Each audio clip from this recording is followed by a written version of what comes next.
It looks like the deep state is crumbling all around us as the disgraced, now former FBI Director James Comey and the Trump hater from way back, Tish James, remember her?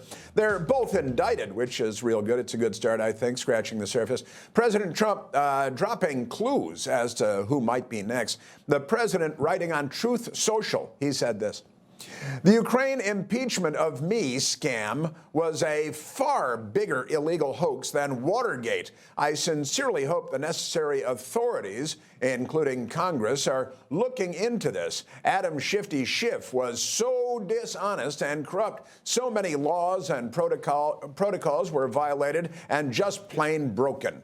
Now, pencil neck Adam Schiff, his wife calls him the inchworm, though that's his nickname at home, pulls from the same old tired Democrat playbook, calling President Trump's accountability an enemies list, of course, threatening democracy. They always say it's always a threat to democracy.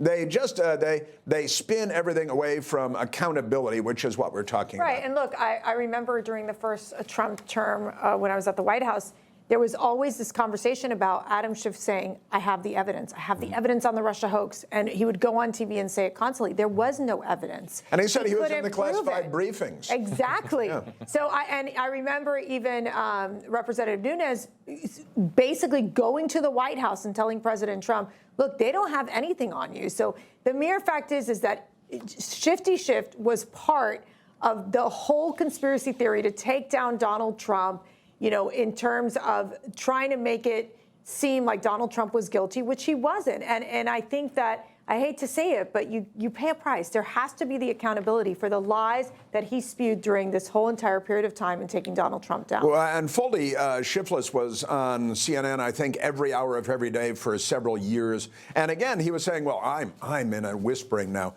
like he's bringing you into the circle of, we won't say what the circle is, but that he's in on all the classified briefings. He has seen the evidence, but he couldn't possibly share it with you. And then years later, we learn, Washington style, that it was all pure BS, unfiltered BS. And there is no accountability, and CNN still, and then he was promoted to the Senate from the House. Yeah, so this is Palestinian behavior where you lie about everything, you initiate every conflict, then you lose every conflict, then you whine about how you lose every conflict, you blame the other side, and then you have CNN and BBC and all of these other outlets running cover and running interference for you. I hope that when they serve a subpoena, if they do it Adam Schiff, they do it in his Maryland house, where he spent, I think, more time than he does in California at this point. And honestly, I'm shocked to see him taking a break from simping for Venezuelan drug smugglers. He's trying to ban the Trump administration from carrying out targeted strikes on drug boats coming from Venezuela. So, I don't know, he's got a lot to be looking out for. Honestly, and then George Stephanopoulos will continue to run cover for you, too. And look, here's the thing. If you don't like lawfare, then you should believe that the Democrats never should have started this. Look, like, would I prefer to live in a world where we don't open up criminal investigations into our political opponents? Yes.